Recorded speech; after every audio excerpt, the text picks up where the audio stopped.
పవన్ కళ్యాణ్ గారు ఆయన చాలా బలంగా మాట్లాడతారు. చాలా బలమైన యుద్ధాన్ని ఇస్తారు. ఇంతవరకు మనం చూసాం.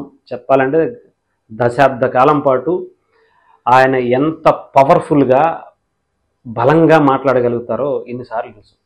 కానీ అప్పుడప్పుడు ఆయనలో ఉన్నటువంటి స్పాంటినియస్ చిలిపిగా మాట్లాడేటువంటి వ్యక్తి, సరదాగా జోకులు వేసేటువంటి వ్యక్తి మనం అప్పుడప్పుడు మాత్రమే చూస్తూ ఉంటాం. అది చాలా తక్కువ సందర్భాల్లో చెప్పాలంటే 1 or 2 టైమ్స్ ఎక్కడన్నా కనిపించుంటుందేమో, కానీ సరిగ్గా గుర్తు కూడా లేదు. కానీ ఆయన రీసెంట్గా గెలిచిన తర్వాత ఆయన స్పాంటేనియస్ చాలా అద్భుతంగా కనిపిస్తుంది. మొన్న మాటల్లో మాట్లాడుతూ జస్ట్ సీజ్ ద షిప్ అని చెప్పటం అయిపోయింది. అక్కడ బాగానే ఉంది. నిన్న అసెంబ్లీలోకి వచ్చిన తర్వాత జగన్మోహన్ రెడ్డి గారు ప్రతిపక్ష పాత్ర కావాలి అంటున్నారు. సో దాన్ని ఇక్కడ అవకాశం లేదు, దెన్ గో టు జర్మనీ అని చెప్పడం చాలా సింపుల్గా అనేసారు. ఇక్కడ భారతదేశ రాజ్యాంగంలో అవకాశం లేదు, జర్మనీ రాజ్యాంగంలో ఉంది, అక్కడికి వెళ్ళండి. ఇక్కడ ఉండాలంటే ఇక్కడ భారతదేశ రాజ్యాంగాన్ని గౌరవించాలి, అసెంబ్లీకి సంబంధించినటువంటి రూల్స్ అండ్ రెగ్యులేషన్స్ని పాటించాలి. ఇది గతంలో మీరు చెప్పినటువంటి మాటలే ఇవన్నీ అని చెప్పి ఆయన గుర్తు చేశారు. అయిపోయింది.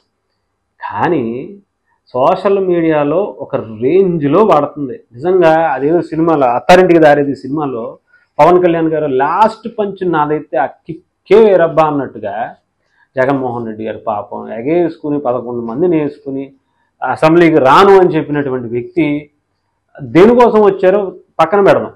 ఆయన సభ్యత్వం రద్దయిపోతుందని వచ్చారా, లేదంటే రానని చెప్పి వచ్చి ఏదో అడవడి చేసి నేను నన్ను ఉంచట్లేదు, నాకు మైక్ ఇవ్వట్లేదని చెప్పుకునే ప్రయత్నం చేద్దామని వచ్చారా పక్కన పెడితే, పాపం ఆయన అంత కష్టపడి ఆయన సోషల్ మీడియా వాళ్ళు అంత హైపిచ్చుకుని వస్తే వెళ్ళిపోయారు. బాగానే ఉంది. మీరు ఒక్క మాటతో ఆయన చేసిందంతా కూడా పెంటకుక్కలో పాడేసినట్టు అయిపోయిందండి. మీ ఒక్క డైలాగ్తో పవన్ కళ్యాణ్ గారి మాట్లాడినటువంటి ఒక్క స్పాంటేనియస్గా ఇచ్చినటువంటి ఒక్క దాంతో జగన్మోహన్ రెడ్డి గారు నిన్న చేసిందంతా పాయ. అంటే చాలామందికి పవన్ కళ్యాణ్ గారిలో ఇంత వెటకారం ఎప్పుడు చూడలే. పిఠాపురంలో గెలిచారు, పిఠాపురంలో ఉన్నటువంటి వంట అంటే గోదావరి జిల్లాలో ఉండేటువంటి వెటకారం బాగా వంటబట్టినట్టుంది పవన్ కళ్యాణ్ గారికి అనిపించే విధంగా అయితే అనిపించింది. ముఖ్యంగా చెప్పాలంటే అంటే ఆయన గోదావరి జిల్లాలో పుట్టకపోయినా కానీ గోదావరి జిల్లాలో ఆ గాలి తీర్చుకుని పెరిగినటువంటి వ్యక్తి. అటు చిరంజీవి గారి కుటుంబం, చిరంజీవి గారు ఇక్కడే పుట్టారు, ఇక్కడే పెరిగారని మా అందరికీ తెలుసు.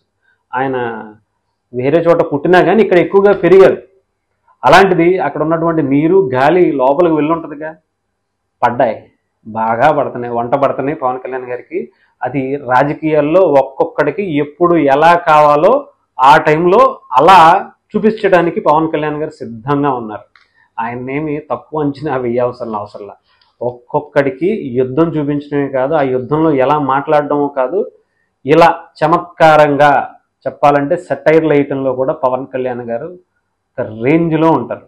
అది ఇప్పుడే తెలిసింది చాలామందికి. నిన్న ఒక్క దెబ్బతో ఆ కిక్కే వేరబ్బా.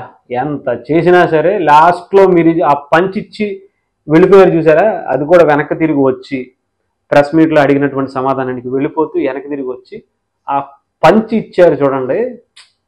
సోషల్ మీడియా ఒక రేంజ్లో ఎలివేషన్స్ ఇస్తుంది. నిజంగా అత్తారింటికి దారేదిలో మీరు ఇచ్చినటువంటి ఆ డైలాగ్ ఎంత ఫేమస్ అయిందో, ఆ కిక్కే వేరబ్బా అన్న డైలాగు నిన్న మీరు మాట్లాడినటువంటి మాటలు దానికన్నా ఎలివేషన్స్ ఇస్తున్నారు. మీరు మాత్రం అంటే రాజకీయంగా మీరు ఇంత పనితీరులో డెఫినెట్గా మిమ్మల్ని ఇప్పటివరకు ఎవరు టచ్ చేయలేకపోయారు. దేశ చరిత్రనే మార్చేస్తున్నటువంటి మీ శాఖ, మీ పనితీరు నిజంగా ఒక కొత్త ట్రెండ్ సెట్ చేస్తుందేమో ఈ మాటలతో కూడా. ఇంత నాలెడ్జ్ ఉందా పవన్ కళ్యాణ్ గారికి భారతదేశ రాజ్యాంగం పైనే కాదు ఇతర దేశాల రాజ్యాంగం పైన కూడా ఇంత స్పాంటేనియస్గా స్పందించే పరిస్థితులు పవన్ కళ్యాణ్ గారిలో ఉన్నాయా? అంటే ఏదో బుక్స్ చదువుకున్నారు, గుర్తుందో అనుకున్నారేమో, ఒక్క డైలాగ్తో మొత్తం షేక్ చేసి